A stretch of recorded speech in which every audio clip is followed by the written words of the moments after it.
एक बार एक फौजी से एटीएम गार्ड ने पूछा कि भाई आप डेली आते हो और 100 रुपए निकालते हो, इससे बढ़िया आप जरूरत के हिसाब से एक साथ क्यों नहीं निकाल लेते। तो उसके बाद जो फौजी ने जवाब दिया ना, वो आप लोगों को सुनना चाहिए।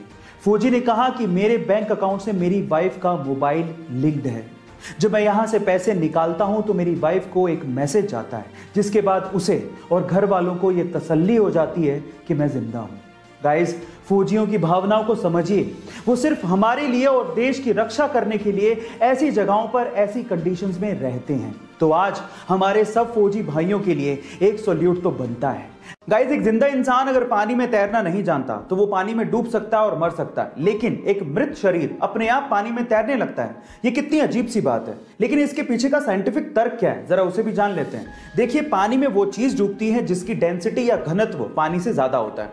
जब हम जिंदा होते हैं तो हमारी बॉडी की डेंसिटी पानी की डेंसिटी से ज्यादा होती है, इस वजह से हम लोग डूबने लगते हैं। लेकिन डूबने के बाद जब मृत शरीर में हम लोग परिवर्तित हो जाते हैं तो हमारे शरीर में पानी घुस जाता है और अंदर के जो बैक्टीरिया होते हैं वो पनपने लगते हैं और अंदर गैस बनाने लगते हैं, और उसी गैस की वजह से हमारी बॉडी का घनत्व या डेंसिटी पानी की डेंसिटी से कम हो जाती है और इस वजह से अपने आप ऊपर आके हम लोग तैरने लगते हैं। यही इसके पीछे का साइंटिफिक रीजन है। क्या इसके पहले तक के फैक्ट आप जानते थे? और अगर नहीं जानते थे तो चैट सेक्शन में जरूर लिखिएगा। गाइस, क्या आपको पता है कि डीजल इंजन का आविष्कार रुडोल्फ डीजल ने किया था? लेकिन अफसोस की बात यह है कि 1913 में रुडोल्फ डीजल ने सुसाइड कर लिया था, और सुसाइड का रीजन जान के आप लोग हैरान रह जाओगे। रुडोल्फ डीजल को यह लगता था कि जो डीजल इंजन का आविष्कार उन्होंने किया है वो बेकार है, फिजूल है, कभी काम नहीं आने वाला। सिर्फ इसी वजह से उन्होंने सुसाइड कर लिया था, बहुत जल्दी हार मान ली। अब 2018 की रिपोर्ट सुनिए। 2018 की रिपोर्ट के अनुसार पूरी ही दुनिया के 60% व्हीकल्स में डीजल इंजन लगा हुआ है। इसीलिए कहते हैं इतनी जल्दी हार नहीं माननी चाहिए। किस्मत का पहिया कब पलट जाए किसी को नहीं पता। आप लोगों के एग्जाम इंपॉर्टेंट हैं, लेकिन आपकी जिंदगी से इंपॉर्टेंट नहीं है। इसलिए मैं आप लोगों से एक बात कहना चाहता हूं, चाहे आपके एग्जाम कैसे भी हो, टेंशन मत लेना, क्योंकि ये कागज के टुकड़े आपकी जिंदगी डिसाइड नहीं करते।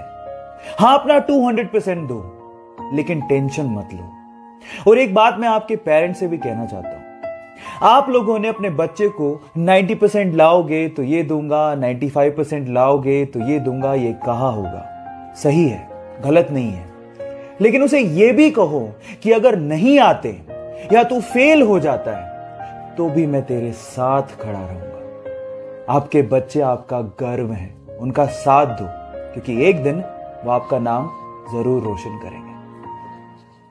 पंजाब के बठिंडा के एक छोटे से गांव से निकला हुआ यह लड़का, जो अपनी गायकी से उस्ताद नुसरत फतेह अली खान साहब की याद दिलाता है, रातों रात इंडियन आइडल 11 का खिताब जीत के सुपरस्टार बन गया। लेकिन यह सफर उसके लिए इतना आसान नहीं था। बचपन में ही ऐसे पिताजी की मृत्यु हो गई। अपनी मां को और घर को सहारा देने के लिए उसे बूट पॉलिश तक करना पड़ा। बिना तालीम के उस्ताद नुसरत फतेह अली खान साहब के गाने सुन सुनकर उसने गायकी सीखी और उसके बाद उसने इंडियन आइडल में पार्टिसिपेट किया। लेकिन ये लाइमलाइट में तब आया जब आनंद महिंद्रा ने उसके एक वीडियो को ट्विटर पे शेयर किया। फिर उसके बाद उस बंदे ने पीछे मुड़ के कभी नहीं देखा और फाइनली इंडियन आइडल का खिताब अपने नाम कर लिया और अपनी मां का सपना भी पूरा किया। तो इस बंदे के लिए एक हार्ट तो बनता है। जब वो अपनी पहली सोलो मूवी रिलीज रॉकी का इंतजार कर रहा था तो उसके 3 दिन पहले उसकी मां का देहांत हो गया। वो अपनी मां से बहुत ज्यादा प्यार करता था। इस गम को भुलाने के लिए उसने ड्रग्स का सहारा लेना शुरू कर दिया, लेकिन ड्रग की लत ने उसे मार दिया। 2 साल तक ड्रग की लत को छुड़ाने के लिए वो यूएस रहा, लेकिन उसके बाद जब उसने कमबैक किया तो खलनायक जैसी मूवी में अपनी एक्टिंग का लोहा मनवा दिया। लेकिन प्रॉब्लम्स यही खत्म नहीं हुई। 1993 के बम धमाकों में अवैध हथियार रखने के चक्कर में उसे जेल भेज दिया गया। लेकिन फिर से जब रिहा हुआ तो वास्तव जैसी मूवी में फिल्म फेयर अवार्ड जीते और उसके बाद मुन्ना भाई जैसी मूवी में राष्ट्रीय पुरस्कार तक जीते।